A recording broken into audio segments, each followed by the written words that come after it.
If you wouldn't keep cutting me off, I would have got to that, but so politely. They haven't actually played this game for a long time. It's never been it's been kind of a tradition in the last 20 years, but they didn't play for a long time because the total series record is only Michigan 24-17 and 1. So Michigan 24 wins, Notre Dame 17 and 1 tie, probably in like the second time they played. Probably a 6-6 barn. Didn't they go through a big hiatus? Something about World War II, I think. I don't remember exactly what it was, but I could be completely wrong on that. But yeah, I think it had something to do with the war back in the day, and they stopped it, and then never really resumed it. Speaking of war and excitement, what do you think about opening weekend? Dallas? What do you think about opening weekend? Well, I think it's going to be fantastic because there's a lot of really, really good games. I mean, shit. I'll run through it, and you can tell me your thoughts. I'll run through it. So Thursday we start off with everybody with I said I can get it up. Yeah. We start off with a school near and dear to our heart, Presbyterian College of Central Michigan. That's not a. I know, but to us it's a big one. It'll be on ESPN3. Wait, we were starting Friday, August 26th, bro. You missed Hawaii and Cal? Yeah. At 10 o'clock? Hawaii is actually on probation right now. Oh, that they're playing that in Sydney, Australia. Yeah. I forgot that's like the college. Wow, that's crazy. So there's really no games pertinent to us except Presby and Central Michigan, which no one else cares about. You talking about for what? 7 o'clock? Thursday, September 1. Thursday games? Yeah. Oregon State, Minnesota. Whoa. We got the Hoosiers playing Florida International. Yeah, Oregon and App State, Tennessee. South Carolina, Vanderbilt is actually a Power 5 matchup. Yeah. Oregon State, Minnesota. Then Friday, let's see. Ball State and Georgia State. Kansas State, Stanford. Oh, Kansas State, Stanford. That would be a good one. You refer to it as Stanford. And then Saturday comes big one. You have Georgia Tech, Boston College. Kind of not really prime time, but you on ESPN2. You have Oklahoma, Houston at noon. Houston's going to be an awesome one. That's gonna be. We covered that one on our last podcast too. Michigan takes on Hawaii. Navy and Fordham. Yep. And your Boilermakers. UCLA, Texas A&M. Your Boilermakers get Eastern Kentucky. Yep. There you go. Georgia, North Carolina. UCLA, Texas A&M is a good one. There's a bunch of good ones. Regardless, I'm pretty excited for USC, Alabama. I think Notre Dame opens up with Texas. Clemson, Auburn, Arizona, BYU. Sorry, I cut you off. I was going down the list. Yeah. Actually, the Notre Dame Texas game is on a Sunday. And then Sunday you get Notre Dame. Monday you get Sunday Ole Miss. night. Here's why Notre Dame's cool and they're good at what they do. And I'm sorry, there's a lot of people that hate Notre Dame. I get it, but the fact that Notre Dame somehow found a way to get themselves on opening weekend, they're going to be the only game on that Sunday night. I don't want to bring you down because I love you, but Purdue did the same thing last year against Marshall. So again, Purdue. That's not the same thing, you idiot. They're prime time on Sunday night. And it's on ABC, dude. Purdue played at 2:30 at Marshall on Sunday night. Hey, buddy. Titus, what's up, Titus buddy? Bulldog, the house mascot, has joined us. Big day of the event. And then Monday, last pick mascot. Monday, you have Florida State, Ole Miss. But anyway, no. What I was saying is, before you so really interrupted me with a terrible Purdue and Marshall joke, that was actually all right. Notre Dame, Texas. Notre Dame finds themselves to get themselves on national TV at 7:30 on Sunday night when nobody other college football game is playing. That's what Notre Dame and Texas teamed up to do. They did that for a reason because they're both the kind of the schools that were out of the new school. They were kind of both sitting out there. They're both coming off of down years. And then Brian Kelly and Charlie Strong, and you got some good athletic directors there. They're like, hey, let's find a way to both play on national television in – I do it home and home. They did it last year, except last year was just a 3:30 game for Notre Dame. They do a home and home, and they find a way to get on primetime at 7:30, so they're the only game on, which is going to make them the most money. Because that's what college football programs are about. I agree. Money. What do you think about – I know how you feel about this from a Notre Dame fan standpoint. How do you think about this from a money standpoint? Rutgers will make more money off TV revenue than Notre Dame next year. True. Because of the Big Ten Network. Yeah. Yeah, I knew that. No, I know you knew. I'm just saying, like, what are your thoughts? Well, and what are my thoughts about that? Yeah. It's because the TV money that Notre Dame gets from NBC. The reason what makes Notre Dame one of the, I think it's like the 5th or 6th richest athletic department. The reason what makes them is the fact that they sell merchandise nationwide, worldwide.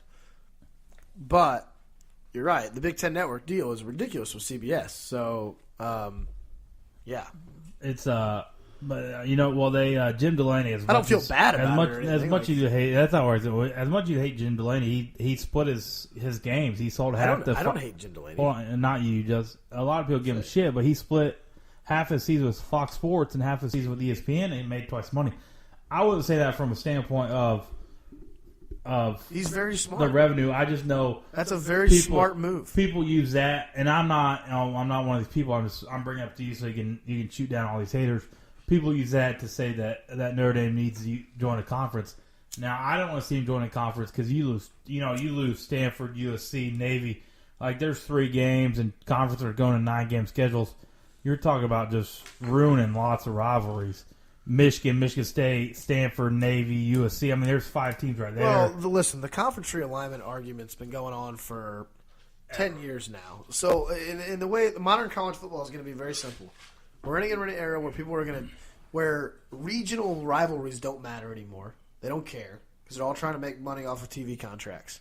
So, yeah, Notre Dame, you know what? You might as well join the Pac-12. Fuck it. It doesn't matter. I mean, because I know that who the hell's in the... Yeah, because West Virginia's in the Mountain West. By the way, that's Big on 12. The... Huh? Big 12. They're Big 12. That's what I meant. West Virginia's in the Big 12. They're on the other side of the first sets of mountains in this country. The Big 12 is on the other side. Like, what the fuck? I mean, it's not even close. So, again, a 2-hour flight for a university anymore, as much money as they're making for football teams, is nothing. So... Yeah, it's all about money, and you're right. So there's nothing. I mean, yeah, it's whatever. So I mean, the conference realignment thing will go on, and people will just bounce from team to team to team, and it'll be and everything will be based on agreements and contracts. I'm pretty sure when they formed the Big Ten in like 1940, did they sit down and sign a contract for every one of them for like, oh, you're on a 5-year deal, you're on a 6-year deal, you're on an 8. They didn't have that. It was just a freaking agreement. It's interesting to see like people don't realize it now. You know, University of Chicago is one of the founding members of the Big Ten. Well, that's my point. Is that everything's so now like, and the reason why there were conferences back then because because college football wasn't a business back then. Yeah, it's not the same thing. So we have these conferences that are here, and you were in that conference because it were teams that were close to you. They had about the same skill level, and and that's what it was. That was a conference. Now it doesn't matter. So basically what you're saying is shit changes. Oregon State could play in the freaking ACC, and it wouldn't matter. Like, I mean, it might matter you 3 hours of jet lag all the time you turn around, but other than that, shit, it doesn't matter. Oh, I feel you. So, any other thoughts of college football? I'm done for right now. I want to save, listen, we're going to talk football so much over the next 7-8 months. It's going to be ridiculous. We're going to play a little game here. Okay.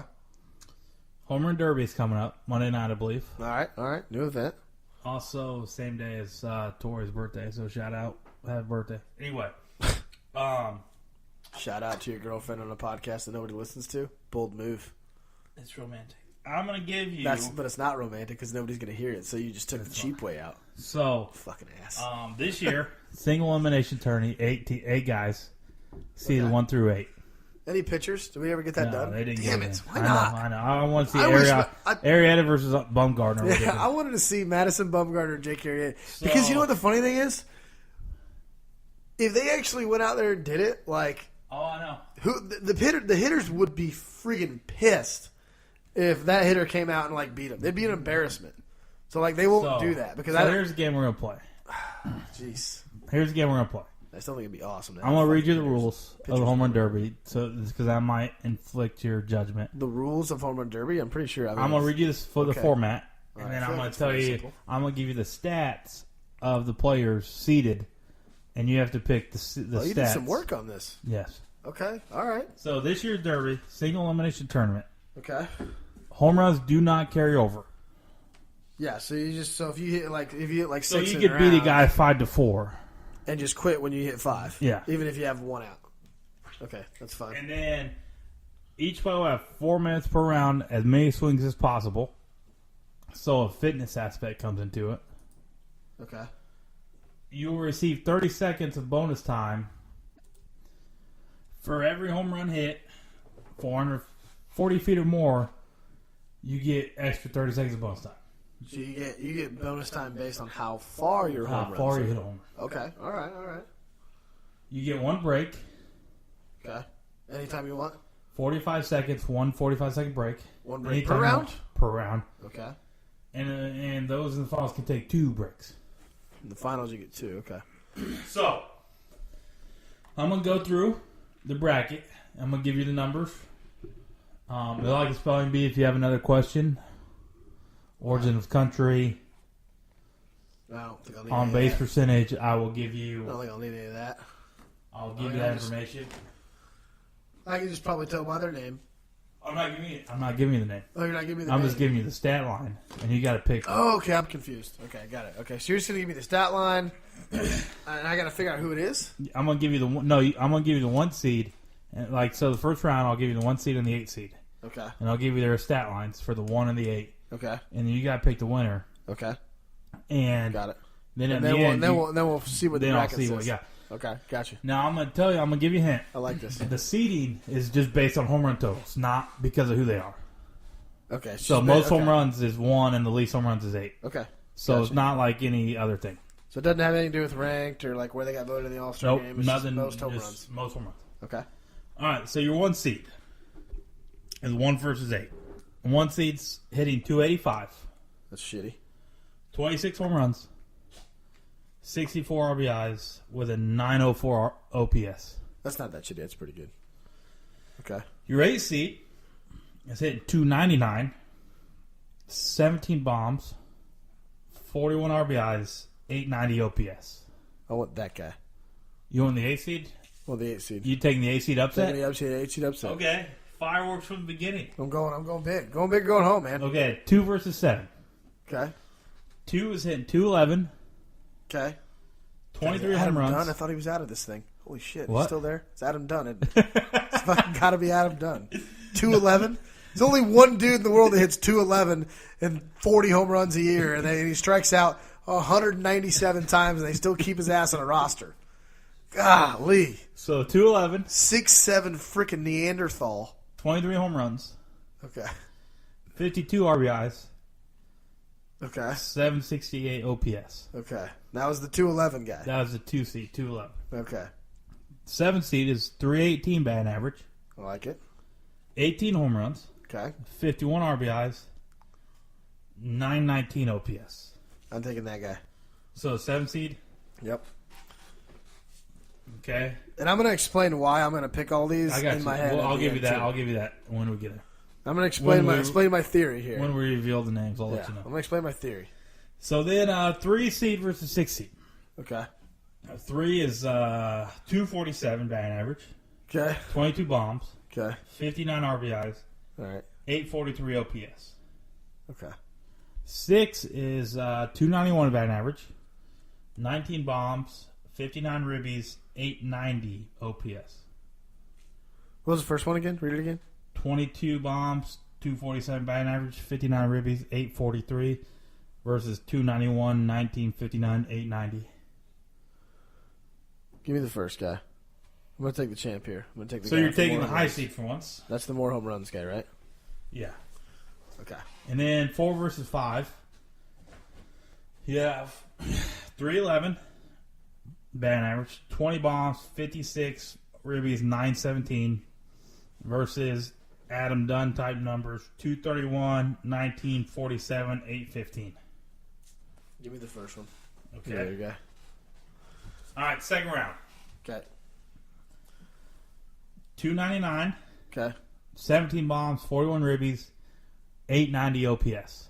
Okay. Versus 311, 20 bombs, 56 ribbies, 917. Bottom guy. Second one. And then you have 3